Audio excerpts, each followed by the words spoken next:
Hello and welcome to my 6th video log coaching. In this video log, I will critique my behaviours when coaching an athlete to change direction.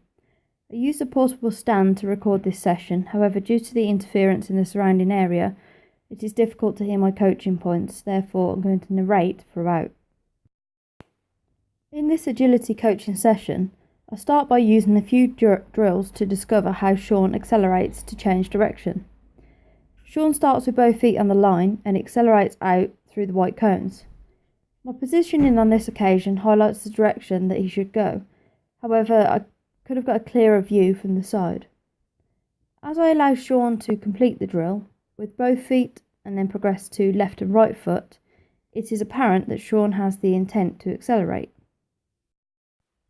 Here I'm using the opportunity to discuss the mechanics involved in changing direction, applying force into the ground and shifting the centre of mass efficiently to accelerate. This is all the instruction that I gave Sean on this drill. No further discussion is provided, as I did not want to overcomplicate the session. Here, Sean performs the drill multiple times following my given instruction. It appears as though my instruction was effective, and you can see Sean using quick acceleration to cover the distance in as little time as possible. Following his trials, I again demonstrate the skills.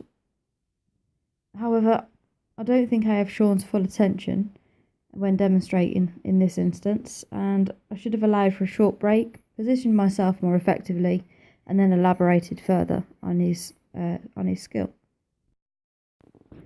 The coaching that I am providing at this point focuses on Sean's understanding on shifting of mass to create an imbalance. I noticed that during a few of the trials, Sean's ready position was upright, and on occasion his leg came too far back, which meant that the energy created to utilise ground reaction force was wasted as he was chasing his back leg. I encouraged Sean to lean into the movement to create an imbalance. When I progressed the drill onto a 90-degree turn, I didn't allow Sean to try the movement again following the given technical points.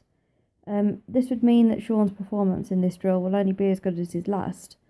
I'm not quite sure why I didn't get Sean to perform the movements again following the coaching points, but I guess you can reveal a lot about your coaching when watching yourself back over.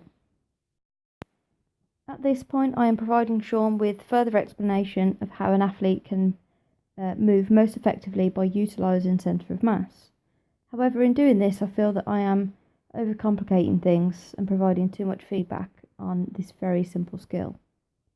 Perhaps outside of the session, this information on the background of the movement can be introduced, as this would shift his focus away from his own performance of the drill. I feel upon reflection that this information could have been avoided, and it would have allowed for more time for Sean to process a skill and develop his own intrinsic feedback when performing the skill. Perhaps I should have revisited the first skill and asked Sean to perform these movements in a random pattern to gain better understanding. Here I added a progression. I progressed this drill by adding a reactive component.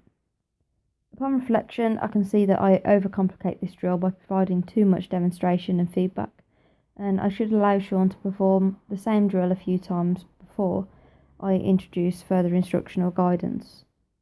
My demonstrations during each phase was distracting and will not allow Sean to process the information regarding the drill.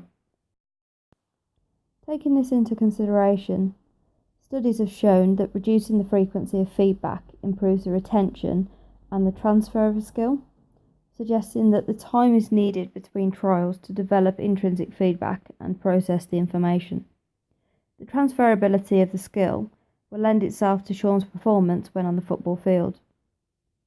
Following reflection of my coaching behaviours, it is evident that I provide too much instruction, and in future sessions I will increase the trials of the drill and decrease the instructional interference.